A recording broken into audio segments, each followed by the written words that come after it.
Welcome to the Deep Dive. We're the place where we really try to sift through stacks of sources to pull out what matters. Yeah, the essential stuff. Exactly. And today we're diving into something pretty fundamental, I think, for all of us. This idea of authentic wealth. What does it actually genuinely mean to build a life that feels, deeply fulfilling? Right. Not just on the surface. We've gone through quite a mix. Ancient wisdom, modern thinking, philosophy, some practical stuff too. A real blend. And what's cool is it's not just random ideas. It feels like, well, like a blueprint almost, an interconnected plan for really flourishing as a person. Yeah, a coherent picture emerges. Okay, so let's try and unpack this. We're using this central image, this metaphor, the garden of authentic wealth. I like that. Think of all these teachings, especially the ones from our August 29th sources, not as separate plants, but as parts of this one carefully looked after garden. Like an ecosystem? Yeah. Each insight is like a seed, a seed of wisdom that's meant to grow into something really fulfilling in your life. And our mission, for you listening, isn't just to passively hear this stuff. It's about really extracting those key bits of knowledge. Getting your hands dirty, metaphorically speaking. Sort of. We want to connect the dots, show how all these different insights actually form a kind of living strategy. Right. Not just for your own success, but for a life that genuinely sustains you, the gardener, and benefits everyone who, shares in what you grow. Building something lasting. Exactly. Yeah. It's about building a legacy, not just an estate. So, yeah, let's dig in. Okay, here's where it gets really interesting, like right away. Our environment, it literally forms the soil where our character grows. That's a great way to put it. Think about a garden, right? The soil quality dictates what can actually thrive there. It's simple but profound. There's that saying, we are the average of the 5 people we spend the most time with. Heard that one, yeah. We become like our friends, find the right scene, find a group of people that push us to be better. It sounds almost basic, but it feels so foundational. It really is the prepare the soil step. For us, a master gardener knows, absolutely knows, that the soil quality sets the potential. Right. And our social environment.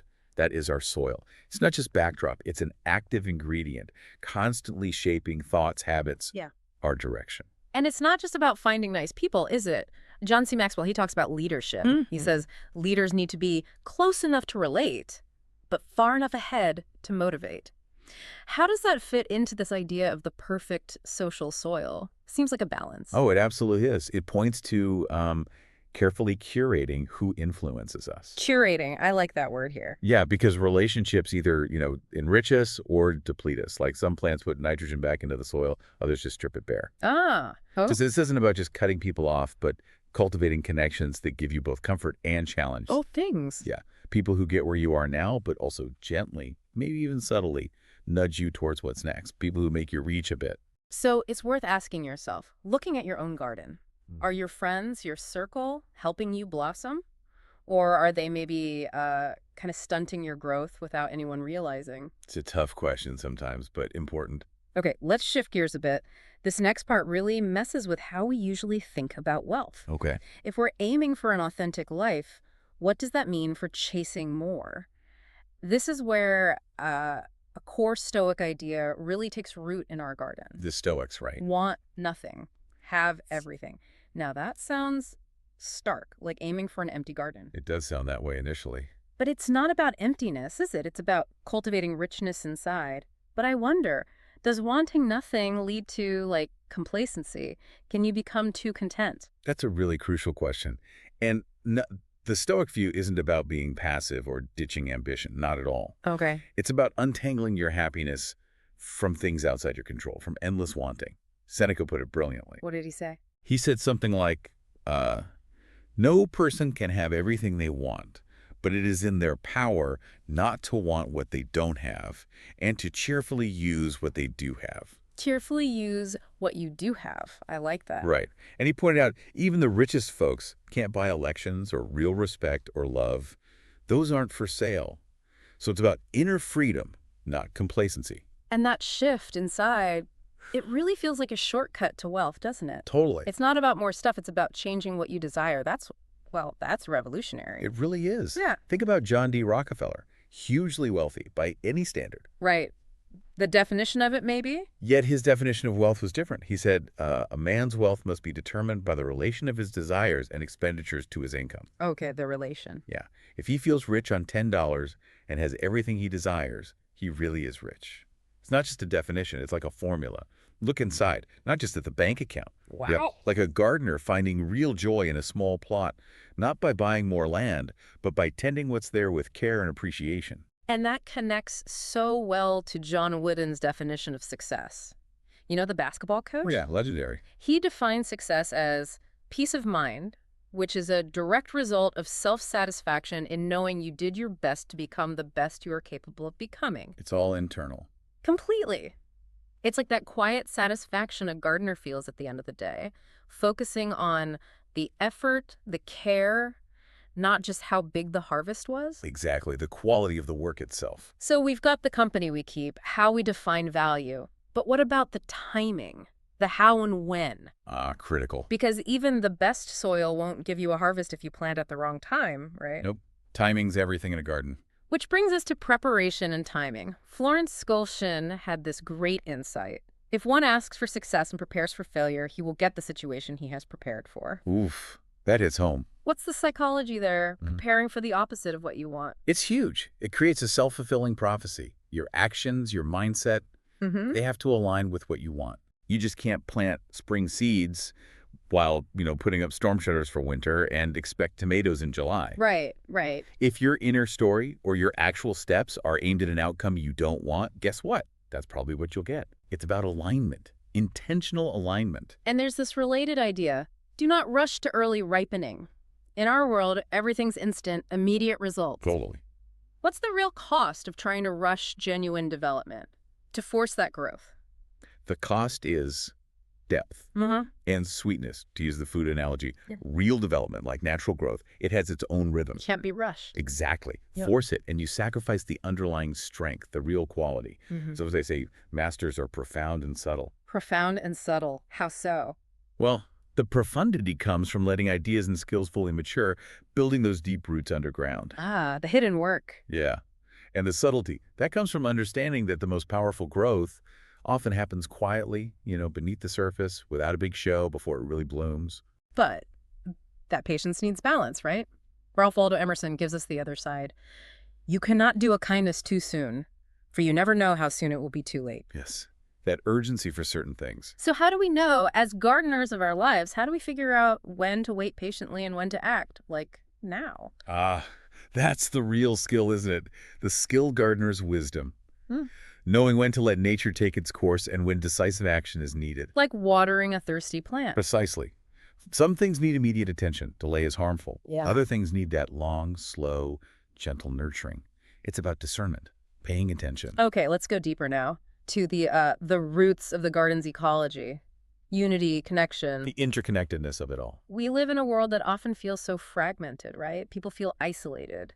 Leo Tolstoy offers a beautiful way in. If, in his soul, a person understands God, he understands his connection to all the world's people. Wow. How does cultivating that understanding change how we tend our own little garden plot and how we see the community garden? It changes, well, everything. Yeah. It reveals that shared root system under all the different plants. Yeah. Indian wisdom expands on this so beautifully. It says something like, do not be proud no matter your position. In you, in me, in everyone lives the same God, the same life force. So hierarchy is kind It's of... an illusion. You look down on me in vain. We are all equal beings. It's a call for deep humility. Think about it. The giant oak and the tiny wildflower, they're nourished by the same sun, the same rain, different forms, same essence. That really challenges our ideas of status and ego, and Henri Emile adds another layer. He reflects, I am filled with a great thought, that of the greatness of my soul, its unity with God. But then he says, my soul is not united with God in submission, but through its ability to understand him. Understanding, not just submission. Right. And through him to be eternal. That active recognition, that understanding, it feels different from just passive belief, like a plant actively using sunlight, not just sitting in it. Exactly. It's an active internal transformation. Emile is suggesting this unity comes from expanded awareness, grasping universal truths, not just blind faith. Okay. It's about actively seeing that shared reality underneath everything, which then informs who we are and how we relate. That connection gives life meaning, that sense of eternity. And Tolstoy, again, brings it back to earth with a really practical point. We are all children of the same father, and it is unnatural not to love our brothers. Simple but profound. It's not just abstract philosophy, it's usable wisdom. It totally changes how we garden. If we recognize this shared core, then every choice we make impacts the whole ecosystem, right? Not just our own little patch. Absolutely. You see it in how we treat, well, strangers, how we react to the news, how we show up in our communities. Oh, so. If you truly believe we're all connected, that the well-being of the other is tied to your own, then your actions just naturally become more compassionate, more collaborative. You realize you're tending the same big garden together. Okay, let's look at the garden as a living system. How things work together, being and doing. Integration. Erwan LaCour, the natural movement guy, has this great metaphor for physical fitness that seems to fit perfectly. Oh, yeah. He says, making the body stronger is like getting better hardware, but the movement skills are the software. You can't make one work without the other. Hardware and software.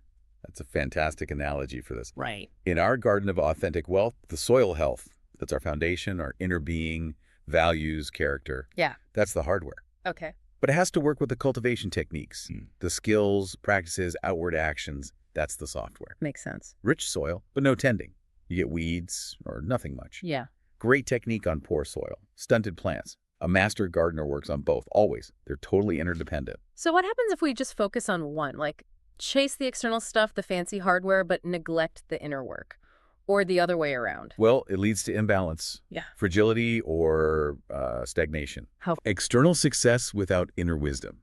That's like a big, impressive plant with shallow roots. Yeah. Looks good maybe for a bit, but a storm comes. Gone. Right. And the opposite, lots of inner growth, but no external action. That's like seeds full of potential that just sit in the packet. Yeah. It can't contribute, can't share their beauty or nourishment. So you need both for real flourishing. You absolutely do. And maybe that's how those profound and subtle masters manage it. Could be. Their profundity, their depth comes from those deep roots and wisdom, and their subtlety. That's the skillful, almost effortless expression of it. They're like the strong oak and the delicate flower, both coming from the same healthy, integrated plant. Beautifully put. Both strength and grace. So as this garden grows and matures, we get to maybe its ultimate point, sharing the harvest. The generosity piece. Yeah, and Jean de la Bruyere had such a sharp observation here. Generosity lies less in giving much than in giving at the right moment. Ooh, that's provocative. Yeah. We usually think bigger is better with generosity. Exactly. But why is the right moment the key thing here? It's about sensitivity, impact. Real generosity isn't just volume. It's tuning in to what's actually needed, precisely when it's needed. Okay, give me an example. Think about it. One perfect ripe tomato, given when someone is actually hungry, Yeah. that's way more generous, hits deeper than a whole crate of unripe stuff dropped off randomly. It connects back to that gardener's sense of timing. Right, right. Discernment again. Exactly. And giving like that at the right moment. It requires, well, two things, doesn't it? You need awareness outside yourself to see the need. Got to be paying attention. And you need that inner freedom, that lack of attachment, to let go and share freely without needing something back. Yeah, no strings attached. Our sources seem clear. Hoarding just leads to rot, literally in a garden, figuratively in life. But sharing, that actually increases the abundance through connection, through joy. It feeds back into the system. It absolutely does. This generous cultivation really pulls together everything else we've talked about. Well, it requires that community awareness, that freedom from wanting too much, that perfect timing we discuss, seeing the shared essence in others, and fully integrating your inner values with your outer actions. Wow, it all comes together there. It's not just one single action. It's like the natural outcome of a truly flourishing garden, the harvest enriching the whole place. So as we wrap up this deep dive, it's important to remember this garden of authentic wealth, it's not a one-and-done project. No way. It's alive. It needs daily attention, seasonal adjustments, adapting to whatever comes, rain, drought, sunshine, pests. It's a constant process, lifelong gardening. Some years are bountiful, others need more careful tending, maybe pruning back. And what's really amazing about this kind of garden, unlike one just for yourself, is that its abundance spreads. How do you mean? Well, when your garden thrives, It actually improves the soil of the whole neighborhood, metaphorically speaking. Uh, It enriches the lives around you, helps other gardens grow, it creates ripples. a source of collective nourishment. I like that. Exactly. So in this garden, the way we measure success totally shifts. Completely. It's not about how big your plot is it? It's about how rich your soil is. Right. Not how fast you grow, but how deep your roots go. Mm-hmm. Depth over speed. And maybe most importantly, not what you can pile up and keep, but what you can genuinely, joyfully share. Cultivating beauty, nourishing life. And leaving the world's garden just a little bit better, a little more abundant than you found it. So maybe the final thought for you, listening and reflecting on your own unique patch. What seeds of authentic wealth would you choose to plant in your garden today? Knowing that how they grow doesn't just shape your fulfillment, but contributes to the health of the whole ecosystem you live in.